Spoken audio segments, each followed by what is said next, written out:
Okay. So, good evening. Welcome everyone to the meeting about the Nadir. So today, I'm not sure how many of you were with us the session we studied the midheaven. For those who weren't, so just a quick recap. So the midheaven is about branching out, right? Our reputation. We're here, we're conquering. The nadir, on the other hand, which is our focus of attention today, is on the opposite side. So it's if you think about the midheaven as branching out, so the nadir is about where our roots are solidly holding on. So it can talk about childhood. It can talk about your experience when you were young, your home life in your childhood. So it's all about that. So what I find interesting in this nadir point is thinking in the perspective of where we came and how we affirmed ourselves in the world. So this is why I wanted to come to this point, which I think it's very interesting to study. So, James, do you want to? Yeah, I think that the question arises as to the difference between what is the nadir and what is the moon. Very, very similar. Obviously, the nadir begins the fourth house, which relates to Cancer, ruled by the moon. So we have that connectedness. The nadir, whereas the moon is certainly your mother, because you were very strongly influenced by her, even if she left you the moment you were born. Nevertheless, you've already got a very strong influence from her. So the moon is certainly more intimately that. The nadir, I think, has, I think you need to adopt it more thoroughly for it to become the nadir. So I think if in my particular case, I didn't really feel at home where I was born. And it took me a long time before I actually found a place where I felt, yeah, this is where I'm willing to put down roots. So as soon as you get that feeling in life where you're willing to put down roots, like, for example, planting a tree, it could be not metaphorical, wherever you'd want to plant a tree. And until a certain time in my life, I didn't actually think it was worth it. I hardly unpacked my suitcase because this wasn't quite right. And some places that acted as my nadir were so unpredictable, like a car. If you're on the road and the only place which you have this under your control is your car, then that at the moment is your nadir. So it's more to do with what you have available as safe space, and the final determinant of that is where you make solid statement of belonging and staying there for a while.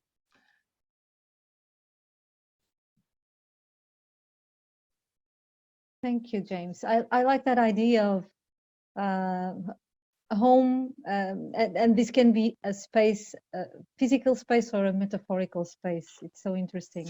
Yeah.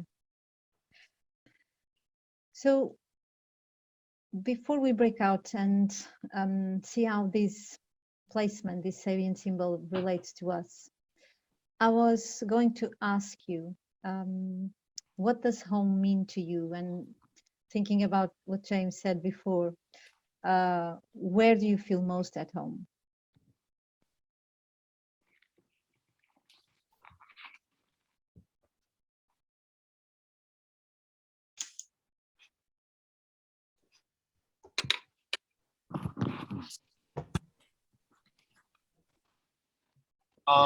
I'll take it.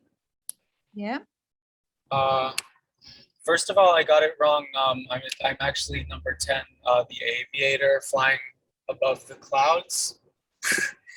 And I feel like that is an accurate description of what feels like at home, some sort of escapism,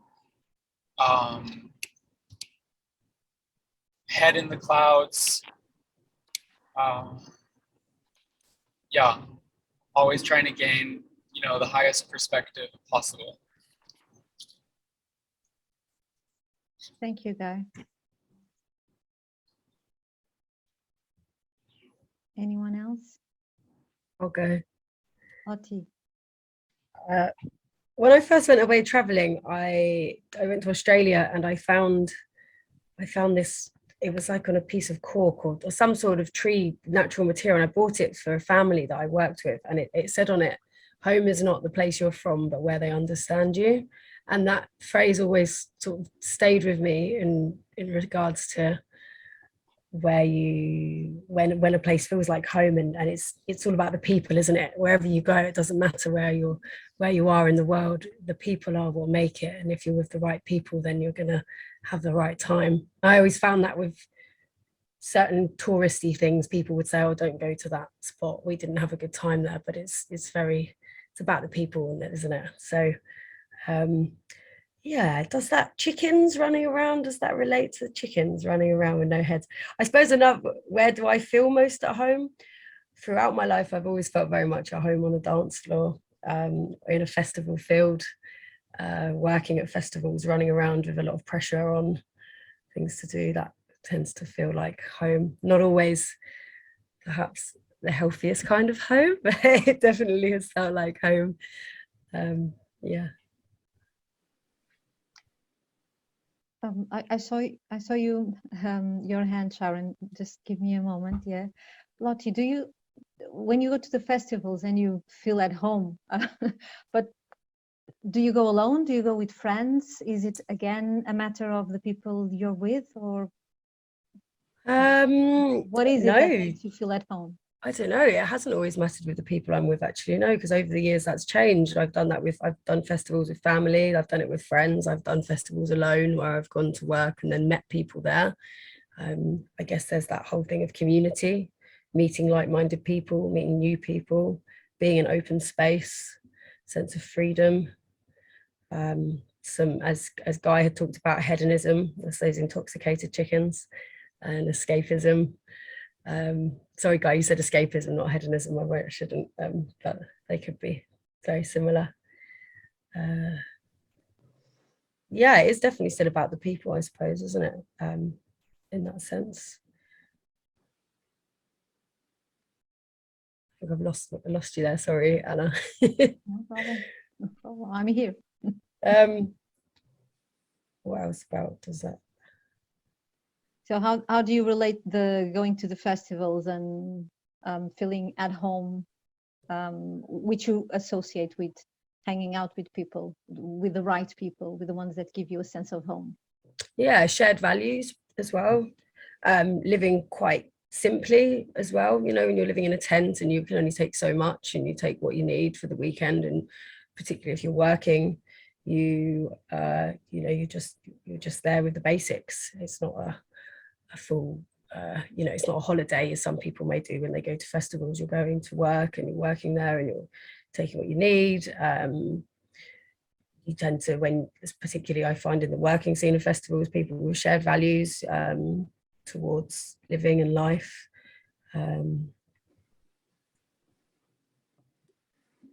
It just always felt like home from a young, I suppose, just being in that space. It never really felt, and I dreamt about festivals for years as a child as well, about being in festivals and in those spaces. And I suppose living in something like this, it kind of reflected that, and the land here and the people. There's about 14 different people living where I live right now, so it's quite communal. It's winter, so everyone's retreated a little bit and hibernating, but in the summer it's fairly people about and music, and we have campfires in the garden. So Lovely, thank you. thanks. Sharon. Yeah, this one has been a struggle for me most of my life, and my desire, my life path is about providing belonging for people that don't feel like they have it. There's a Welsh word for it, hiraeth. It's not said quite how the Welsh would say it. And it's that deep kind of longing for home that you're missing. They relate it to kind of like when you've left Wales and you feel like you've left your homeland. And I would like to have a place where I want to plant a tree. So James's description was very emotive. I would like to have a place, and I haven't had one since 2002, where I would want to plant a tree. So it's on the horizon, it's coming in. Thank you.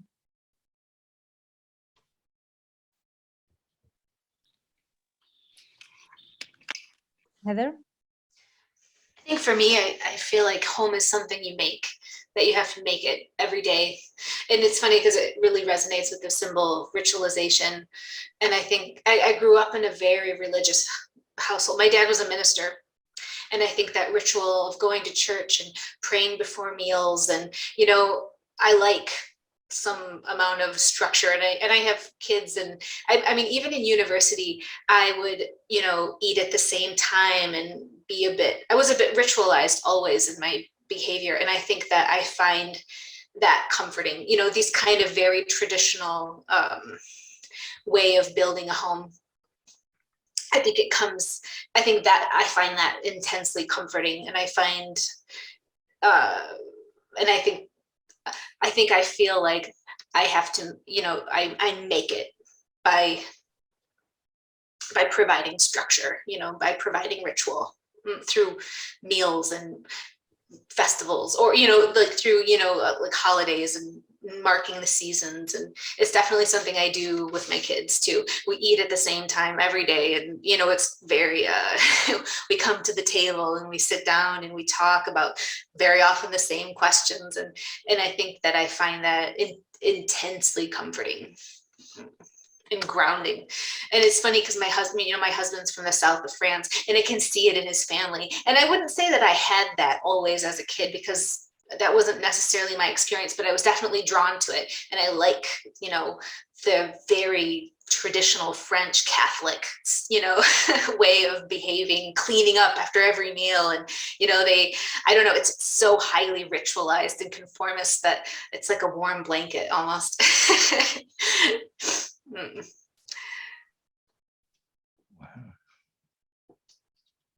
And when I read my symbol, it's almost too obvious to me. It's like, oh yeah, that makes sense. Thank you, Heather. So if there's no more. I can share mine. I Yes. couldn't imagine anything as different than what Heather describes. That's so close to what my family did, that that I wanted to do sort of the opposite, really. For me, it's I understand that I'm home when I no longer feel restless. I always wanted to leave, and I spent some 30 years on the road, in the sense that I didn't have control over where I was living, and so I didn't really have a home in that sort of the sense of the nadir. What matters to me is that I'm free to do, actually just to be who I am. I think that's makes a difference, and I haven't really felt that fully as I do feel it now in Ireland, where I have indeed planted an extraordinarily large number of trees, possibly 200. It's most of which are willow, so you could just cut a bit off and stick it in next door. But I've planted about 20 proper trees, and yeah, and I want to stay. There's a sense of permanence as well, which I've never experienced before. So I think that idea of permanence and the end of restlessness and freedom to be who I am, that's the sort of triplicity of criteria that I need to have.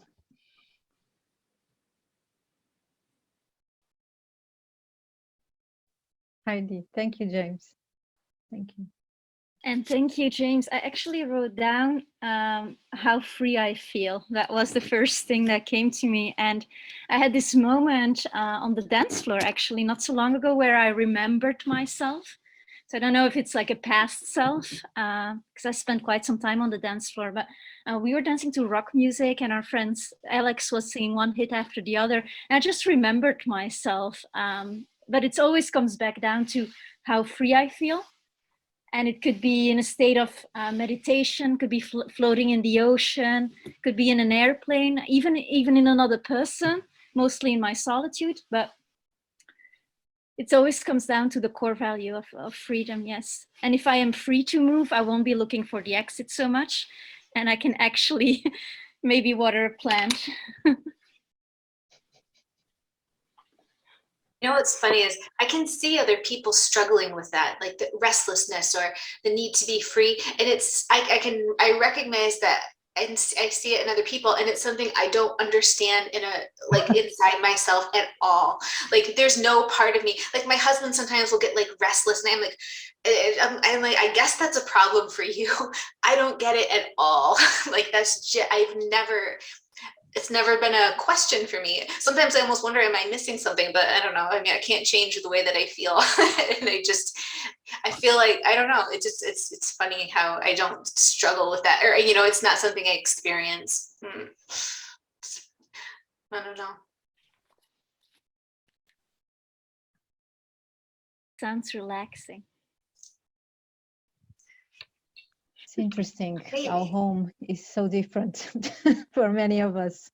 Relaxing, I find it horrendously imprisoning. Well, I mean, we must not live together, Heather, whatever happens, ever.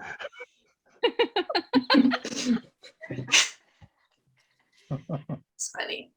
I recognize my ex-husband in you, Heather. He once said to me, I don't understand how you just can't settle. Why is there always something else? It's like, well, I don't know. There just always is. There is, isn't there? Isn't that how it is? And it's like, yeah, I recognize the two poles. People are just, not the same. We don't have the same. Yeah. When I read my symbol and I think about it, I very much feel like I am the home, and so it's not a question for me because I don't know, there's something in me that's like stuck in the ground and just no matter where I am, it's not and it's not that I've never changed or left things, but I don't know, I don't experience, it was never because I was restless. I would say I don't think I've ever made a change because I was restless. That was not my motivation, which is funny. Interesting. It Okay. sounds like faith, like growing up with faith. Yeah. I also think, I grew up in a bit of chaos. My home life when I was a kid was not, my mom was mentally unstable basically my whole life.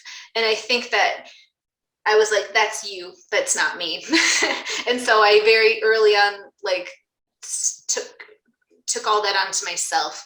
And so it's just a different, approach to life. And I think I have a different appreciation for stability, and I have a different appreciation for, I don't know, for that kind of a thing. It's a good point. You've done the opposite of what your mother offered you to make it work. And that's what I did as well. It's just that, does anybody here know the book, the Gormenghast books? Anybody know that name? Oh, okay. So my mother and father were so predictable in their behavior. I knew exactly where they were and what they were doing at every single moment, even when I wasn't living there. I avoided my father for about 5 years, and I turned up to see my mother on a Tuesday night, knowing that he'd left the house at 7:25, and I would turn up at 7:27, and I'd never have a problem with that. I managed to avoid him for 5 years, That's funny. Yeah, I think so too. So I did the opposite of that, The last thing I want is predictability in my home. That's not freedom. That's And my mom used to leave sometimes, which was really tough for me when I was little. She would leave and I wouldn't know when she was going to come back. If she would have a fight, she would leave. And it was, I mean, when you're little, you have a good concept of, and I was always, I think, really afraid that she wasn't going to come back. And so I became the opposite for better, for worse, I guess. We have these responses. I think this also illustrates the difference between the nadir and the moon. The moon would make you much likelier to become like your mother and maybe father a bit. The nadir is in this case, we're seeing that you're actually choosing to be the opposite, so that you don't depend upon anyone else. You make your own arrangements. That seems to be a major difference here, and it checks out with the symbolism, the branches and the rootings of your own life. It's your own destiny that we're dealing with. So perhaps that's an interesting thing to look for in future in doing a chart reading. Mm-hmm.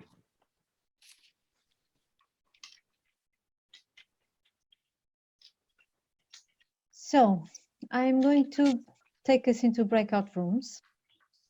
My suggestion for tonight is just stay a little bit longer with this meaning, this personal meaning of what is home to us, and tie it with our Sabian symbol for the nadir. Okay.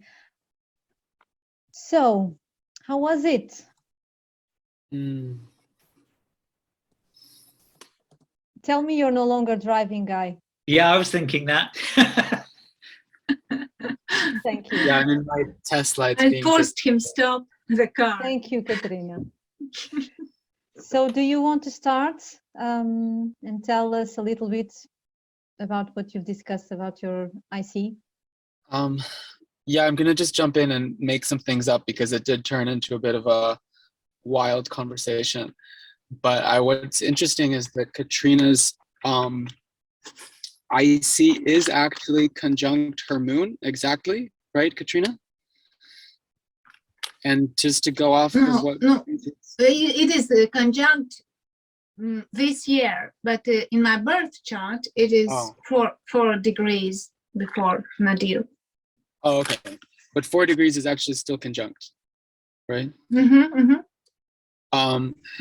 But that's interesting. But just to go off of what James was saying, that if the nadir is more like where we kind of get our autonomy from the mother, and the moon is our mother, that's an interesting way of looking at your symbol was the prism of the 7 lights, right? Yeah, so it just suggests like a very maybe harmonious relationship with the mother figure, or being your own mother. Like, yeah, exactly. I have a very harmonious relationship with my mom. And how about your IC, Guy? What did you learn about your IC? Oh, my IC personally? Yes. So my IC was the aviator above the clouds looking down. The clouds obscure the earth. I think I'm learning about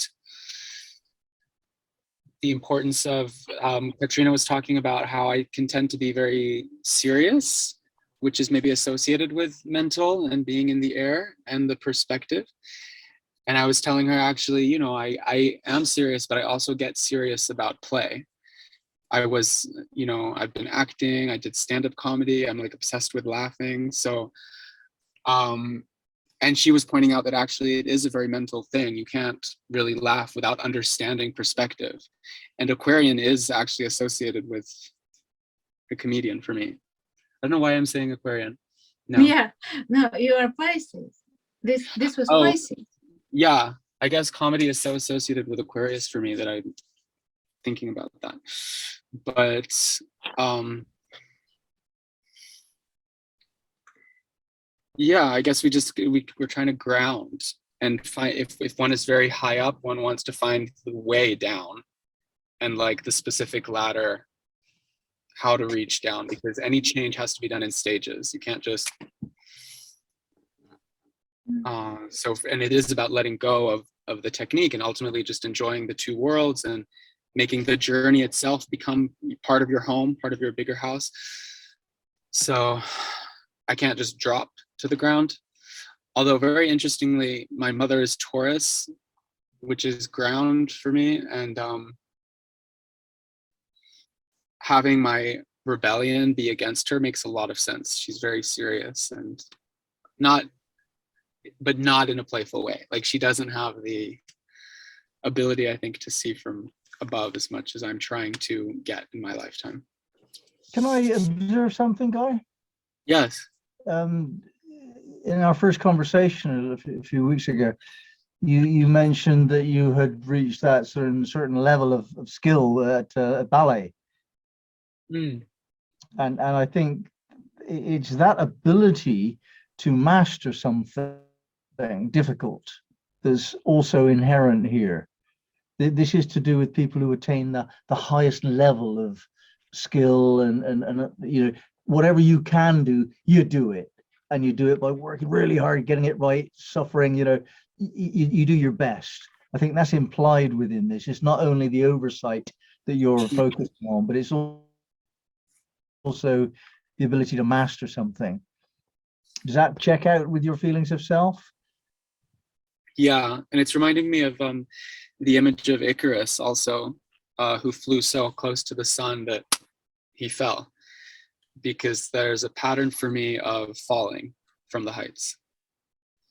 I didn't retire from ballet. I was injured, you know, at 22, and things like that keep happening. Like, you know, I didn't even retire as a comedian. I was like booed off stage once, and then I took it so personally that it took me a while to get back. But there's lots of falling and crashing from the heights. Well, okay, but I think I speak on behalf of us all. We're more impressed that you were a ballet dancer and you were a comedian than you've stopped. You know, I mean, you see what I'm saying? Oh. Let there be an end to anything so that you can have a chance to go somewhere else. And sometimes we don't do that voluntarily, and it's actually great to be kicked up the ass, to be moved on, you know. Yes, Guy, you know, there's this poem by Jack Gilbert, and it ends with, "We forget that Icarus also flew." Exactly. Yeah, there you go. There you go. On falling and failing. I will send it to you. It's beautiful. It's one of my favorites. I mean, if you change your mindset to think in that different way, that could well change quite a bit of your life, couldn't it? Yeah, it's already happening. I mean, I was telling Katrina, like, because of my tendency towards extremes, like, if I don't actually see my life as the performance itself, I'll never be happy. I have to step into the moment. Yeah. Yeah. I was ardently sort of enthusiastic about playing rugby. And I was in the first team of the worst club in Bristol. We lost everything repeatedly every week. And then after 13 weeks of losing our matches and scoring nothing, we actually beat somebody. And the exaltation was amazing. You know, we could not be happier. You know, it was wonderful emotion. We had nothing to lose, you know, and that state of being is quite a good metaphor for life. You know, we're too attached to results, and it is the process that actually matters, really, surely. You know, we all know this from a spiritual perspective, but it's hard to remember that from the ego's kind of lust for pats on the head. Yeah.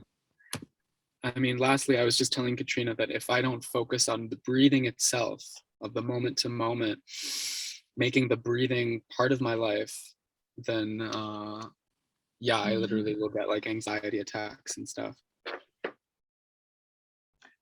There you go. Here's a bit of a kick out the ass for you. Breathe properly or you won't be able to breathe at all. That's a bit harsh, isn't it?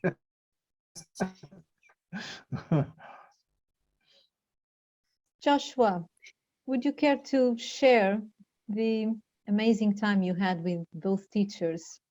Yeah, of course I can. I was really grateful to be paired up with Heather about the holly and mistletoe, as she shared with all of us. It was about how she didn't have the stability of the family unit that she wanted when she was younger, and how that kind of gave birth to her desire to have that for her children. It was holly and mistletoe. I spoke about the kind of what that immediately appears in my mind's eyes. Kind of like occasion, you know, the postcard finish of a Christmas meal or something like that. And Hev said that she found comfort in the rituals and routines of her partner husband's French Catholic family. And I just said to her, reflecting on what she was saying, that that's something that I would really like to be a part of, and something that I've seen myself as very much the opposite. And speaking with Heidi, and the brief time we were together, it was mine is emerging from a mine, and I think it's quite important to. Well, I was just thought about the IC is your kind of internal, isn't it? It's your private life, your personal foundations, your roots, and kind of Heidi or her symbol coming out of the mine, seeking the light could be her finding her authentic self, or the home that Heidi wants to find, you know, because as we can see, the scenery behind Heidi looks absolutely incredible, and thankfully I got a 360 of the amazing view. So yeah, climbing out of a mine into Costa Rica isn't such a bad thing, is it? We didn't get that much time to reflect on what the sign meant to her, but I'm guessing that, I mean, unless you have, or Heidi, do you have anything to add in terms of your personal kind of? I'm sorry, Joshua. I was wondering if you could tell us a little bit more about your Sabian symbol. Sure, yeah. Unsealed letter, Leo 30. Yeah.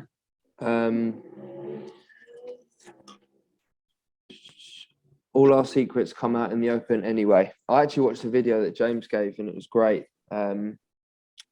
Do you trust a friend not to open the letter? Which secrets are kept?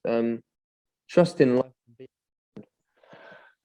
James said that people can read us anyway.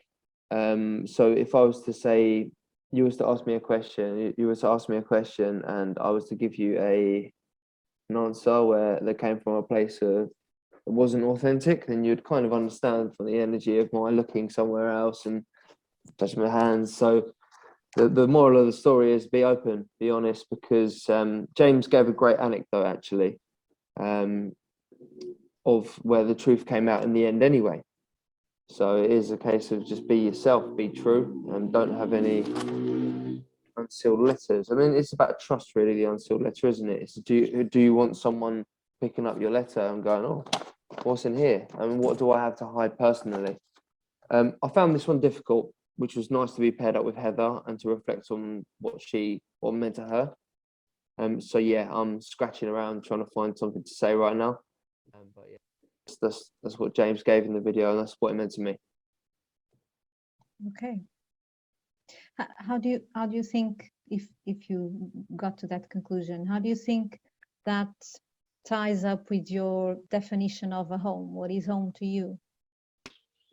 Home to me is a place where I can relax on my own in a state of solitude and not have to be anything other than someone drinking a coffee. I love being around people, don't get me wrong, but I also like the chance to reflect and spend time alone. So I think that home for me. I mean, I've moved around a lot, and this theme of restlessness that we spoke about is very much something that when I wake up in the morning, I'm up and about, I'm walking, I'm jogging, I'm going to the gym. Like, I find it very difficult to, like James said, plant trees. You know, I haven't actually felt that yet. So in search of that, and Sharon as well said it. So I'm in search of that at the moment. I've moved away from home, and I'm in a very lovely place at the moment. But what does it mean to me at the moment? I'm not too sure. That's okay. Sorry. It changes as you've seen. It changes through time, so it's okay. We're running out of time. I don't know. Heidi, do you want to give us your comment on your session? I'm very thankful for the session because Sharon and I, we talked more about the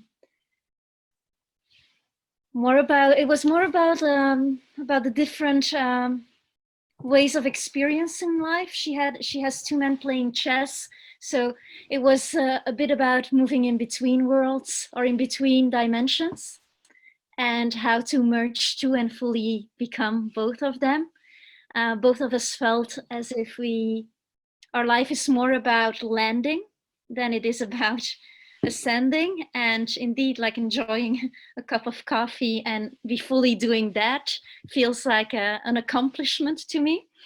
I have the miners coming out of a mine, and it actually means a lot of things to me, because it means that there is a mine, so there is some wealth and some kind of resources that I had, but it felt my childhood and my upbringing felt very much like I was in a coal mine.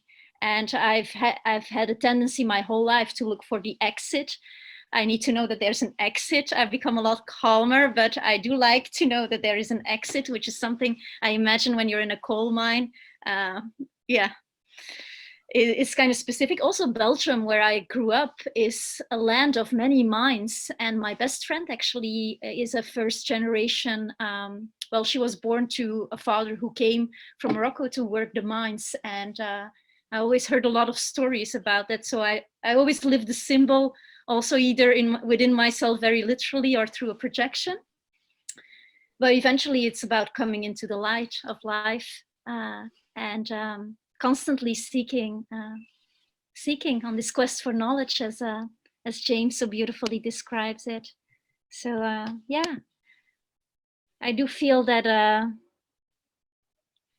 that it really resonates. And this idea of paying a price as well, I was thinking about that. I often think about the price of living so much in one's mind.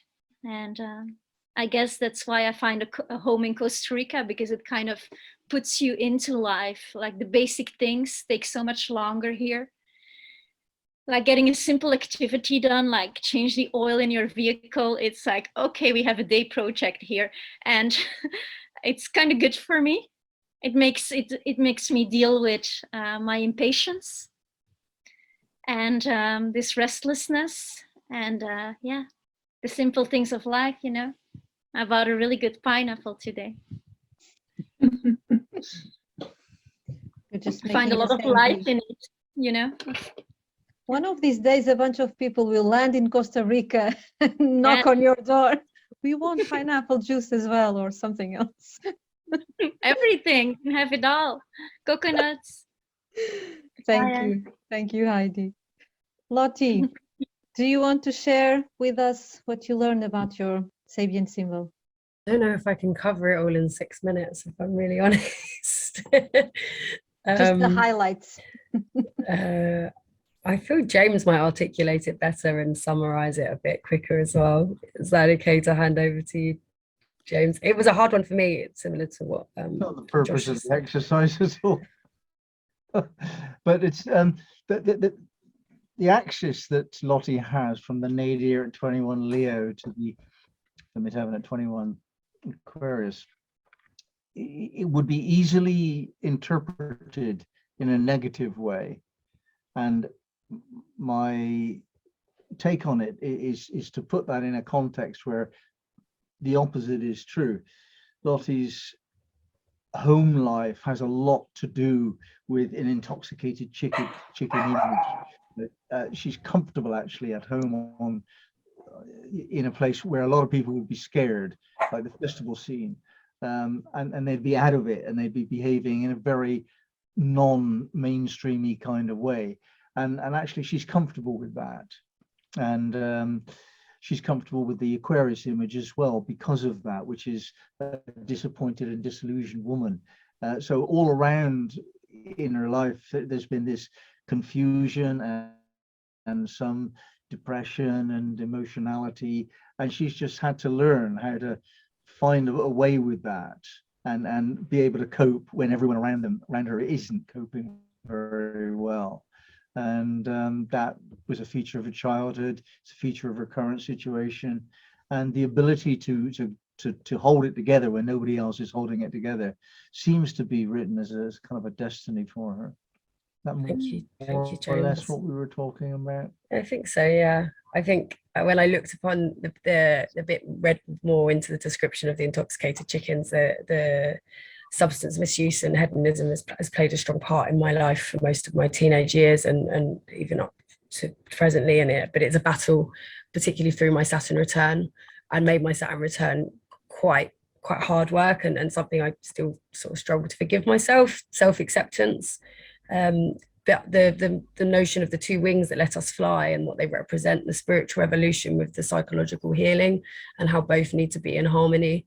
For me, it's I definitely feel at that point at the moment of my spiritual evolution, and I'm undertaking my psychological healing. I've been having counselling since October. I started.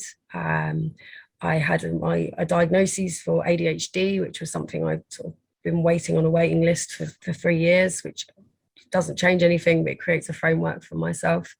And that very much relates to that dopamine seeking of the brain. So I see that in that sort of sense with the chickens and letting us fly, and the acceptance into being that strong, that strength, and seeing it as a strength rather than a negative, as James said. Thank you. Perhaps. Lottie. So thank you.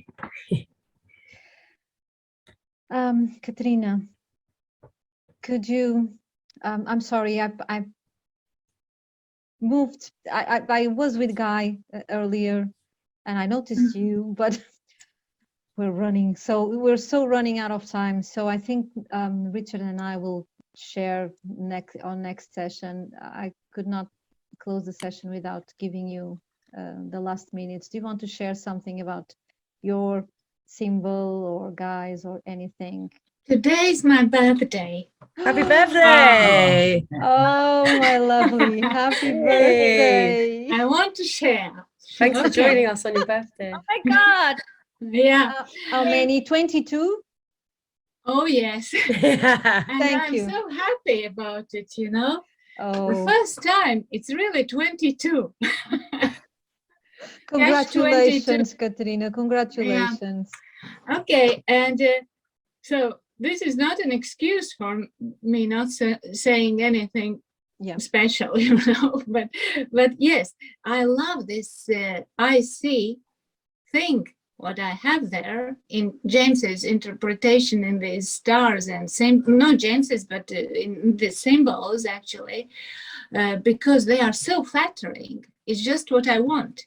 It's just what I'm going for. I put this IC degree again in this Elven star, 7-star machine. 7-point star. And it worked out more and more, better and better symbols for me. And I ended up with this yes, which is Libra 24, which is even better than Prism, where it started.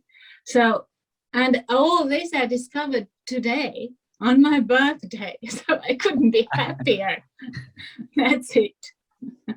But to say what it is, it's that the roots, we were talking about the roots, and where are my roots actually? I love my family, I love nature, I love all these things. But to make the illusion with gymnastics, what I've done, it's a split is a split with legs. So one leg is on this earth and in the family, firmly grounded, but the other one goes up there, the vertical in God's realm. So this is how I stand actually. And so can I say, where is my home? Is it that leg or that leg? I don't know, I'm not sure, but I know that the split is not an easy thing to do. So, but that is what I'm trying to do, be with one leg there and with the other there. And this is Pisces and Virgo. I see this MC and IC always in the connection, because I showed you once this book about how there's a very good interpretation of this. It's what I want is beauty and bliss, but how to achieve is through discipline and order. And today with Guy, we discovered that we both have the same. He has the same Pisces and same Virgo. This, how do you call it? Axis. Axis, yes. So we were, that was very interesting to talk to him because we have both the same. Thank you, Katrina. I wish you a lovely, lovely birthday. I wish I was there with you to give you a hug. Since I'm not, yeah. No, but you know, somehow I can feel it's so wondrous that you can feel it through even through Zoom if you want. Yeah. Happy birthday. Thank you. I think please forgive me, Richard. We will not participate today because we're so on top of time. One thing that I can share about our conversation is that the IC is better interpreted if you filter it through your Chiron. So gain a little perspective on whatever the IC tells you, okay? So don't focus too much on, this was challenging or this was something that I didn't want. Focus with your Chiron and gain a different outlook on what's in there. Definitely, I think next week we'll be revisiting the IC, maybe looking against the MC. Well, we'll see, but these are the Sabian symbols that we'll revisit next time. Is that okay with everyone? Mm-hmm. Yeah. Are there any people with like endless time that just want to hear a little bit more from Richard, maybe, or? Very, very quickly, I had a wonderful time with Anna, and my Sabian symbol for my Nadir is Aries 21, pugilist entering the ring. And we had a discussion around my own thoughts and feelings about my early life and being at home, and being angry with my younger self for not standing up more, not fighting more for what he wanted.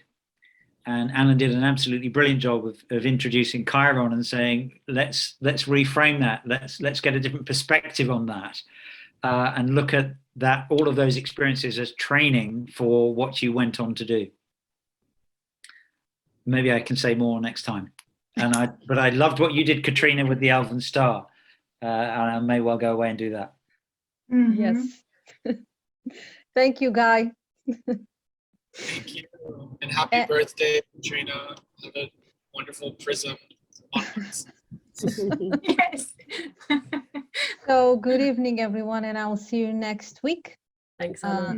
With the IC again. Great work hosting. Bye. Happy birthday, Katrina. Bye. Bye, everyone. Bye. Bye.